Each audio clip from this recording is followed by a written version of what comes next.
Кого вы считаете самым крутым человеком в истории?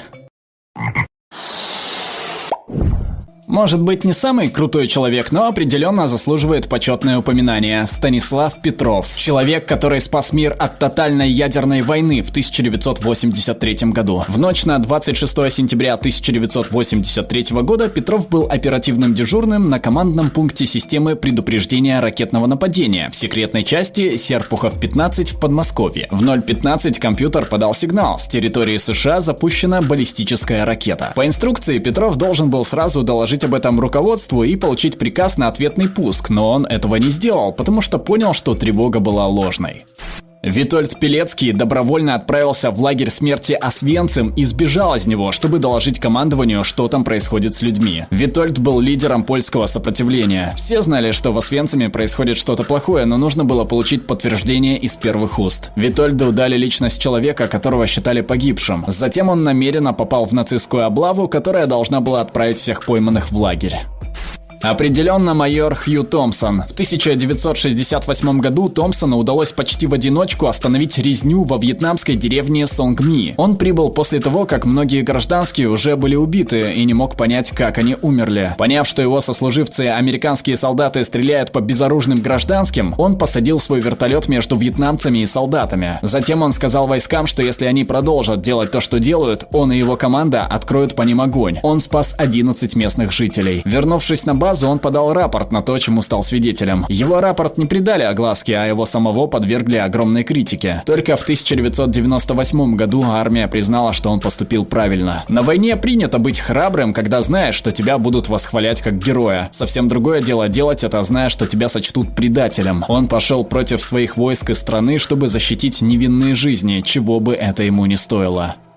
Десмонд Дос. Армейский медик во времена Второй мировой войны, который постоянно подвергался унижениям и оскорблениям со стороны своего батальона и начальства за отказ использовать оружие, поскольку это противоречило его убеждениям. Затем, когда он высадился на Окинаве и более половины его батальона было убито огнем японских пулеметов, Десмонд Дос в течение нескольких дней ползал по грязи к стольким раненым союзникам, скольким смог, и тащил их обратно на 12-метровый утес, с которого они спустились, а затем тащил их в безопасное место. Некоторые из этих раненых лежали в 5 метрах от вражеского пулемета, и все это время Дос носил свой медицинский шлем, который выделялся как гигантская мишень на поле боя, где японским солдатам было приказано убивать в первую очередь врачей, чтобы подавить моральный дух. В итоге он спас жизни 75 человек и выжил с переломом руки от снайперской пули и несколькими осколками, впившимися в его тело, когда он пытался отбросить гранату от себя и своих людей. Он является единственным солдатом без оружия, награжденным медалью почета, высшей военной наградой США.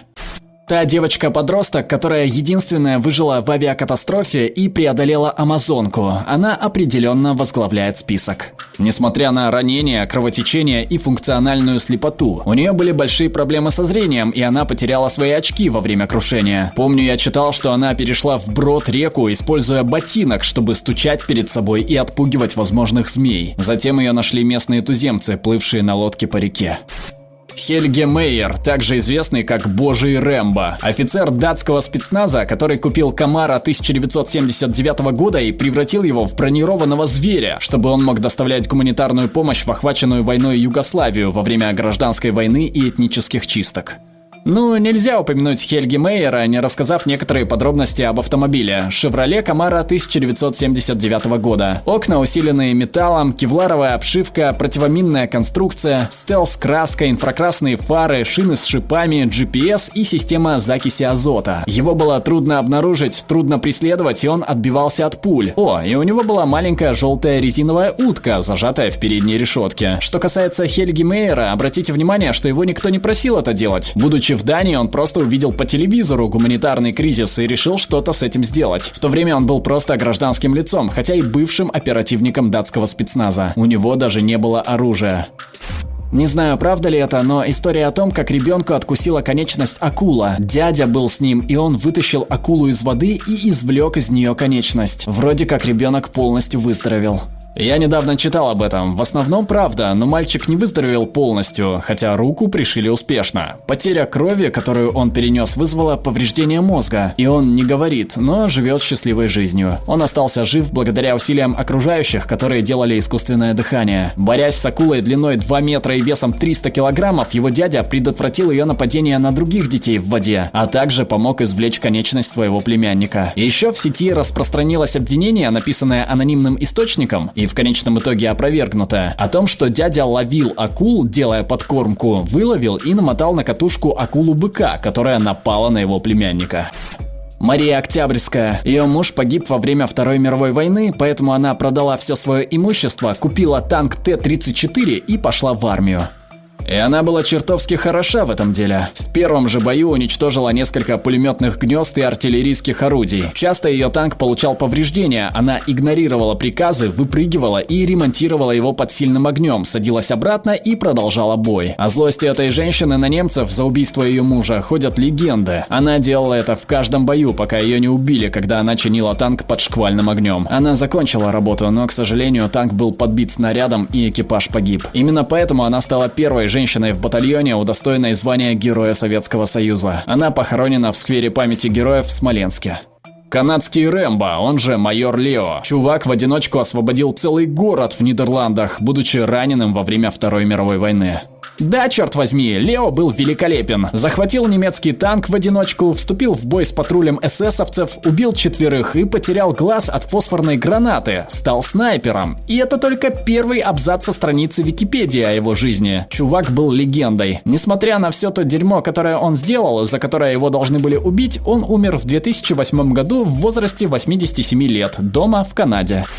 Безумный Джек Черчилль, не родственник того самого Черчилля. Известен тем, что во время Второй мировой войны ходил в бой, вооружившись английским длинным луком со стрелами и шотландским палашем. В день высадки союзных войск в Нормандии он ворвался на пляж, вооруженный мечом и луком. В какой-то момент он попал в плен, бежал, а позже его нашли играющим на волынке. Чувак был чертовой легендой. Он возглавил набег на немецкий гарнизон в Воксёй, Норвегия, играя на волынке. И мой личный фаворит: утром во время рейда на немецкий остров Брач только Черчилль и еще 6 человек смогли добраться до цели. Минометный снаряд убил или ранил всех, кроме Черчилля, который играл на своей волынке «Will you no come back again», пока немцы наступали. Женщина, убившая киллера, которого ее муж нанял, чтобы убить ее. Вы имеете в виду 51-летнюю медсестру неотложной помощи? Она супер крутая. Сьюзен Кунхаузен говорит, что в тот момент она поняла, что этот человек был там, чтобы убить ее, и ее адреналин зашкалил. Она вырвала молоток и несколько раз ударила Хаффи по голове. Она кричала: «Кто тебя послал?». Безоружной Сьюзен удалось самостоятельно задушить напавшего на нее наемного убийцу, не применяя при этом никаких дополнительных орудий, кроме силы своих собственных рук. Нэнси Уэйк. Благодаря своему мастерству она получила в гестапо прозвище «Белая мышь» за то, что ей удавалось избегать поимки. Талантливая шпионка, она работала в качестве шпиона для французского сопротивления и руководила специальными операциями по уничтожению нацистов. Одна из самых орденоносных женщин Второй мировой войны, но все еще не очень известная. Гальварино. Он был свирепым воином Мапуче, которому в наказание конкистадоры отрубили обе руки, когда его захватили во время войны в Араука. Они отпустили его в качестве живого напоминания о том, что бывает, если идти наперекор конкистадорам, но это имело противоположный эффект. Гальварино решил привязать 2 ножа к обрубкам, где раньше были его руки. Он научился сражаться без рук, используя ножи. Менее чем через месяц Гальварино снова сражался с индейцами Мапуче против испанцев. Около 3000 воинов Мапуче вступили в бой с 1500 испанцев 30 ноября 1557 года в битве при Маларапу. Хотя они и не победили, Гальварино выпотрошил много испанцев перед смертью.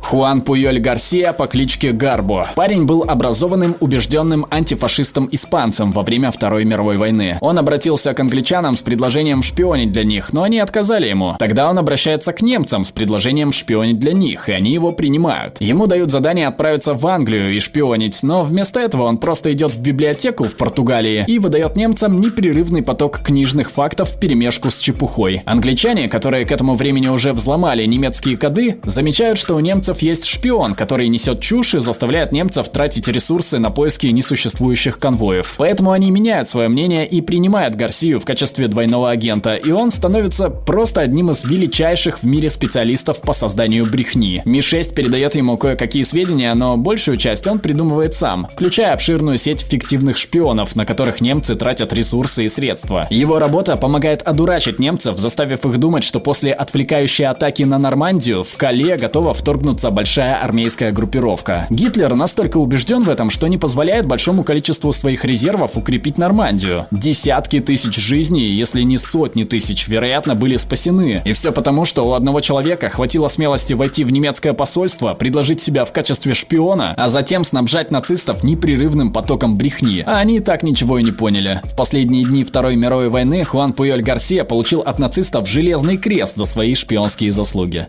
Черт возьми, все упоминают исторические личности, но я хочу выдвинуть кота моего отца, которому выстрелили картечью в грудь, раздробив лапу и оставив зияющие раны в грудной полости, и который потом 2 недели находился в режиме буквального выживания, прежде чем добрался до дома с инфицированной, почти гангренозной дырой в груди. По словам ветеринара, картечь едва задела его сердце. Ему сделали анестезию, пока вычищали инфекцию и зашивали входные и выходные раны. После этого он прожил относительно долгую и очень счастливую жизнь со своей лапой и скончался от старости. Земля тебе пухом, пудинг. Битва при Стэмфорд-Бридж. Норвежский викинг в одиночку сдержал всю английскую армию на мосту. Гораций Коклес из ранней Римской республики также является сильным претендентом на звание самого крутого. Он в одиночку сдерживал целую армию, пока другие солдаты разрушали мост, на котором он стоял. Он был настолько крут, что солдаты просто стали бросать в него мечи, настолько боялись к нему подходить. В конце концов, он получил ранение в задницу, призвал к разрушению моста и прыгнул в Тибр и доплыл до безопасного места. Обязательно подпишитесь на наш канал, чтобы не пропустить новые суперинтересные обсуждения. Становитесь нашим патроном по ссылке в описании и слушайте наши выпуски фоном, без рекламы и цензуры, а также дополнительные острые выпуски, которые не попали на YouTube из-за цензуры площадки. Ну а пока предлагаем посмотреть другие наши видео. Alright, everyone's presentations are done. Nick, the manager, said as he tried to move the discussion forward. Excuse me, I haven't. I recently found out something. Nick interrupted me and began to speak. There's apparently someone in this department who didn't graduate high school and is just a part-timer. Meetings should be for employees only. Absolutely right. His lackey, Mike, of course, agreed with Nick. I'm leaving. After leaving the meeting room, I started to shut down my computer. I noticed that an email had arrived, not in my personal inbox, but in the company's shared email. Thinking, there's no point in speaking up, no one will listen, I went home quietly. The next day, I heard a commotion from Nick's desk. He was staring at his computer screen, his face pale. Nick? Is something wrong? Mike looked at the screen with him. And he turned even paler than Nick. Why is he so angry? Knowing the reason for Mike's distress, I thought to myself, serves them right. My name is Adam. My mother passed away when I was in the 9th grade, and I was raised by my father. Well, you could hardly call it being raised. After my mother passed, my father changed. He drowned his sorrows in alcohol, and though he still went to work, he squandered our living expenses on horse racing. Because of that, I had to start working part-time as soon as I entered high school. Every month, I went to the convenience store with bills in hand that couldn't be auto-deducted from my father's account. Even though I endured it because I didn't want to be alone, I reached my limit in my 2nd year of high school and dropped out. I found a live-in job at a distant inn. Thank you for everything. The day I left home, my father, still staring at the TV, spoke. Take care. That was our last conversation.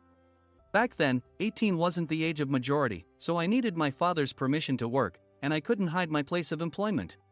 Yet, my father never visited me even once. I kept working just to survive, and before I knew it, I was 42. Years of hard work paid off, and I was transferred to the headquarters. I was thrilled to be recognized by the company, as I thought I'd be working in the field until retirement due to my lack of formal education. Listen up. Our work can change the future of our employees. Don't drag us down. On my first day after the transfer, Nick, dressed in an expensive suit, spoke sternly. There was a reason for this. Our inn was located in a prominent tourist destination, known so well that everyone in the state could sing its commercial jingle. At its peak, we had 5 locations within the state. But that was long ago. Due to financial difficulties and aging facilities, only the place where I had worked for many years and the original establishment remained. I was prepared to lose my job anytime, but now there was a glimmer of hope. With the rise of social media, the tourist area where the inn was located started gaining attention again. Depending on how hard the sales department, where I was transferred, worked, we could either thrive or be forced to give up this prime location to the new hotel chains continuously popping up. For Nick, who had switched careers from another industry to strengthen our sales, this was a battle he couldn't afford to lose. I understood why he had to be strict. "I will do my best." Nick sneered at my enthusiastic declaration. "Did you not hear what I said?" "I'm sorry." I thought I was listening carefully. Out of habit from years of customer service, I apologized reflexively, though I had no idea what had offended him. Someone was watching me with a smirk. In this department, there are those who are expected to excel and those who have been shoved here because they have nowhere else to go.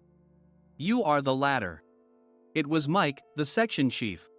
He's 7 years younger, at 35.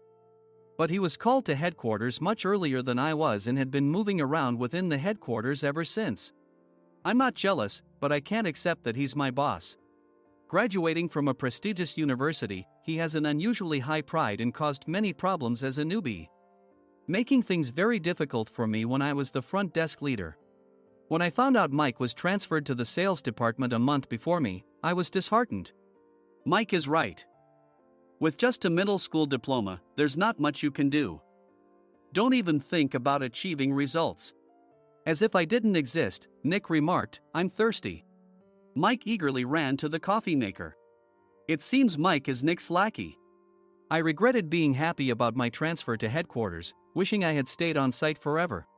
Send a direct mail to every company on this list by the end of the day. Nick only assigned me tasks that even a new graduate could handle. What? There are over 1,000 companies. You want me to send to all of them by today?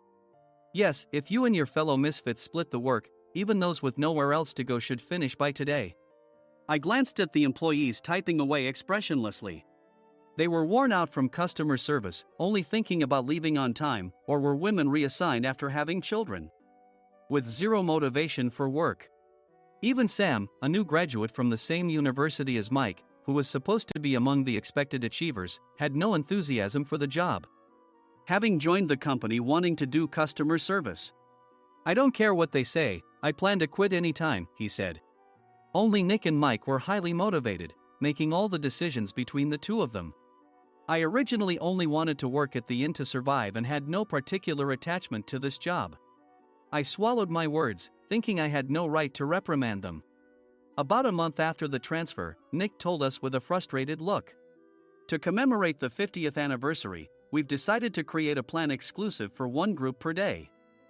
Originally, Mike and I were supposed to come up with it, but our president, Mr. Thompson, insists on hearing everyone's opinions. "So, you all get a chance." As Nick explained, Mike began handing out prints. "Make sure not to embarrass Nick. If your ideas are half-baked, you'll have to redo them." It seemed that they had printed his handwritten notes by Mr. Thompson, which included several questions and a section for free responses. It made sense why Nick had to seek our input, given that all responses had to be submitted to Mr. Thompson. We were given a week to think about it, and a meeting was scheduled to compile our ideas. My plan is to let guests enjoy both the old and modern America. Nick began the presentations. Guests would watch a master confectioner at a nearby traditional sweet shop make sweets in front of them. The welcome drink would be premium tea in a bottle. Nick's plan was certainly attractive. After his presentation, Nick called on us to present in the order we were seated. Just as I stood up for my turn. "All right, everyone's presentations are done." "Excuse me, I haven't. I recently found out something." Nick interrupted me. "There's someone in this department who didn't graduate high school and is just a part-timer." He was likely talking about me. I joined the company as a part-timer and was made a full-time employee when I turned 20. That was 20 years ago, so Nick and Mike probably had no chance to know until recently. Meetings should be for employees only. Absolutely right. After that, Nick kept creating opportunities to solicit everyone's opinions, purposefully excluding me from speaking. The meeting unexpectedly heated up and went past the scheduled end time. A few people asked to leave, and the discussion continued with the remaining few. Still here? Normally, you'd leave in that situation. Though I had no attachment to the job initially, hearing kind words from customers made me want to make them happier. For someone like me, with nowhere to go, the inn was my home and customer service was my life. I felt pathetic about my current self. I'm leaving. I left the conference room and started shutting down my computer. I noticed an email had arrived, not in my personal inbox, but in the company's shared email. Thinking no one would listen to what I had to say anyway, I quietly went home. The next day, while preparing the DM as instructed, I heard a commotion from Nick's desk. In his haste to stand up, he hit his knee on the desk. He stared at his computer screen, his face pale. "Nick? What's wrong?" Mike, thinking he should be the first to rush over, approached Nick while still wearing his coat. He peered at the screen with Nick. And he turned even paler than Nick. Why is he so angry? Who is responsible for this company? Nick, more irritated than ever, asked, and Mike answered without checking. Probably Sam. Sam wasn't there because he was attending a morning training session for new hires. Nick gave up on getting angry and returned his gaze to the screen. They were looking at an email that arrived right after the end of the working day yesterday. Apparently, no one, including me, had checked it before leaving. The email was from a large company that used us for their annual employee trips. The president and executives of that company also frequently used our services personally. President of the company, Mr. Mason himself, had declared that neither he nor his company would ever use our services again. Well, some companies cancel their employee trips or stop using our services due to financial struggles. Let's just move on. Mike kept wiping the sweat from his forehead with a handkerchief. Knowing why Mike was so agitated, I quietly watched their interaction. Do you know how much revenue we get from that company? We can find other guests to fill the rooms, but we'll lose the banquet costs, gift shop revenue, rental car fees, and more. Moreover, the gifts were supposed to be prepared by the traditional confectionery shop involved in Nick's proposed plan.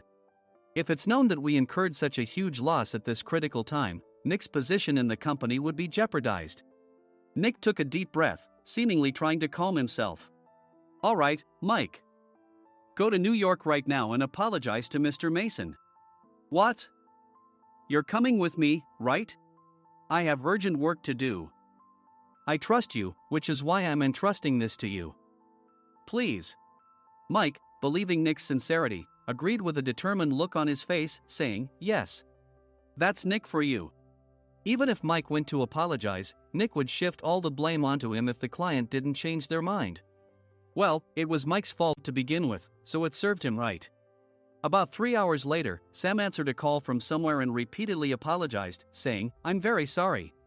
Everyone watched to see what was happening. After ending the call, he informed Nick with a weary tone. When Mike arrived at the client's company, he only made things worse, further infuriating Mr. Mason. He was demanding, get his boss here immediately. It was no wonder Sam was exhausted, dealing with such a call right after returning from training. What is that idiot doing? All right, Adam, you're coming with me. If sacrificing Mike didn't work, then I must be next. Normally, I'd want to refuse at all costs, but I saw an opportunity in this situation. If I can be of assistance, I'd be happy to join you.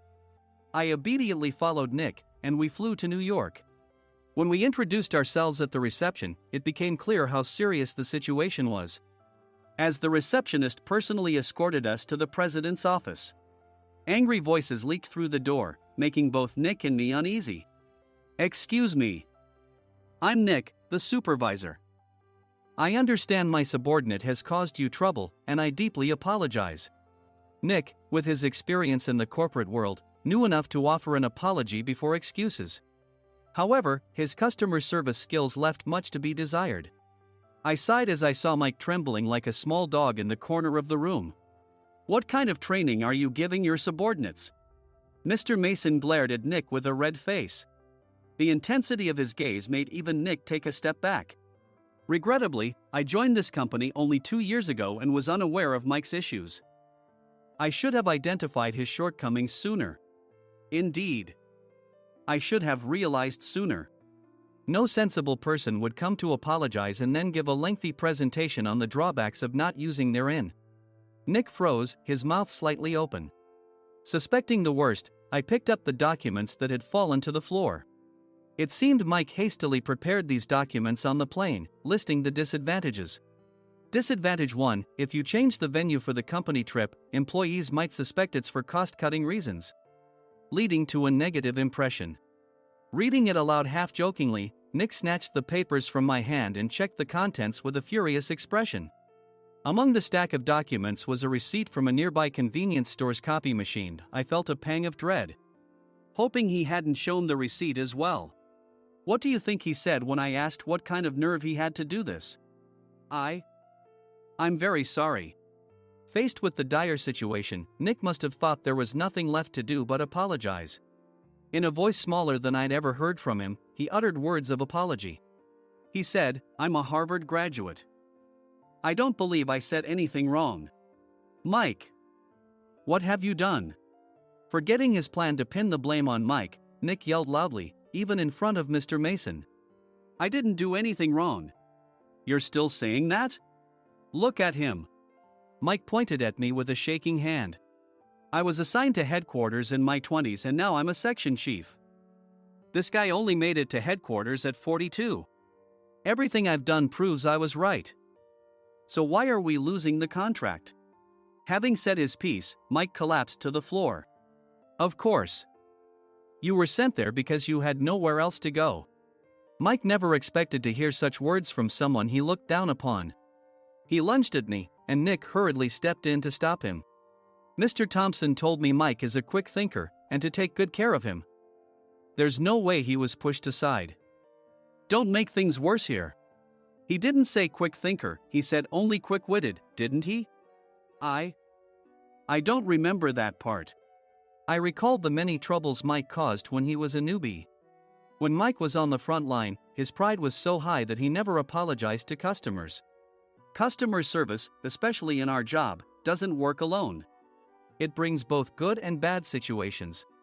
If the front staff or housekeepers made mistakes, or the cleaning company didn't properly clean a room, one had to apologize to the customers regardless of personal fault. Mike, in such situations, would never apologize, insisting he wasn't at fault. This often angered customers, and as the front desk leader, I frequently had to apologize on his behalf. He caused complaints and disrupted operations, which is why he was quickly moved to headquarters. In departments where he didn't interact directly with customers, his quick thinking was beneficial and things went well. But it seemed his flaws were starting to show. Corporate reservations are supposed to be entered into the system by the sales representative. But a quick check yesterday revealed that more than 10 items were missing from the client's reservation. The handover document clearly stated what needed to be prepared. Why didn't you enter it into the system? Why do we have to give them special treatment? Filling rooms near the banquet hall, setting up all the food in advance. Specifying the brand of wine, they're too demanding. No wonder he always angered customers, I thought, feeling a headache coming on. Grouping them in rooms near the banquet hall is for our benefit too. It makes it easier for the staff to set up beds and serve breakfast since everyone's schedule is synchronized. As for the other requests, Mr. Mason suggested them to lighten our load. I didn't know that. Nick finally seemed to realize that Mike was the one who had angered the client. What did you say to them? I just told them we wouldn't give them special treatment anymore. We shouldn't waste effort on things that don't bring in money. I was utterly exasperated at his lack of understanding of customer service. Of course, we shouldn't comply with unreasonable demands. But carrying over successful practices from past stays makes customers feel remembered and enhances their experience. Good memories encourage repeat visits. That's part of our job. I looked down at Mike, who was sitting on the floor. In our job, nothing is a waste. Mr. Thompson likely moved you to the sales department, hoping you'd finally understand this. How do you think he feels now that you failed to meet his expectations? Mike, tears in his eyes, fled the president's office. I was amazed he still hadn't apologized. You have it tough, Adam. It's okay, we're all employees of the same company. I deeply apologize for this disrespectful incident. Especially after all the care you've shown us. If it weren't for you, Adam, I really would have stopped staying here. When I heard you were moving to the sales department, I was willing to reconsider if you handled it. Seeing us talk so amicably, Nick's face contorted. Do you two know each other? Adam's service is excellent. I always requested him specifically. Normally, we don't accept specific staff requests, but we made an exception for Mr. Mason, adjusting my shifts accordingly. He had personally stayed at our hotel just before my transfer, and during casual conversation, I mentioned, I'm moving to the sales department soon.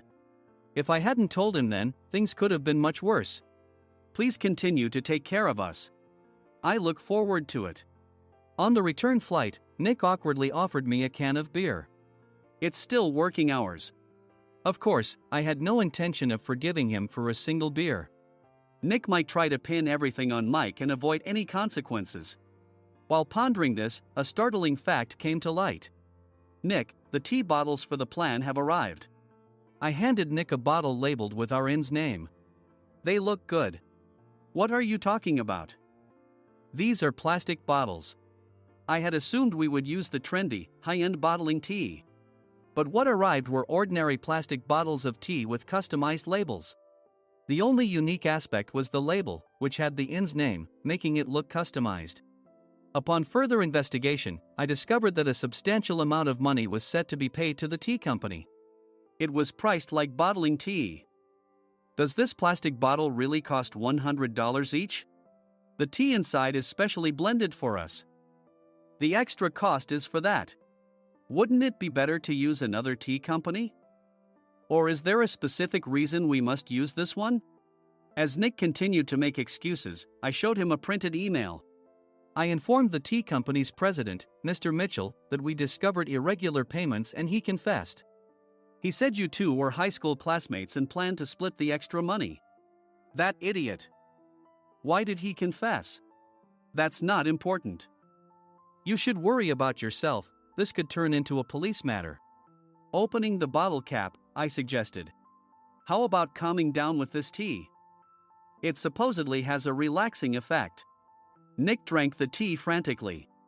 In the following days, decisions were made about their fates. Mike was reassigned to the General Affairs Department, with no chance of transfer or promotion, as per Mr. Thompson's orders. As for Nick, since the payment to the tea company hadn't yet been made, he narrowly avoided legal trouble. Instead, he was encouraged to leave the company, and to avoid further complications, Nick submitted his resignation.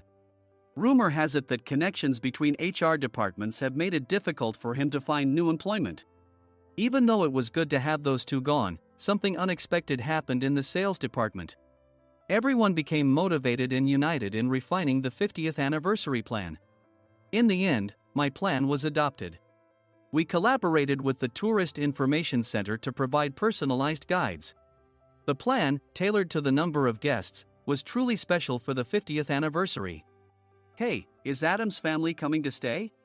I immediately booked that special plan for my family.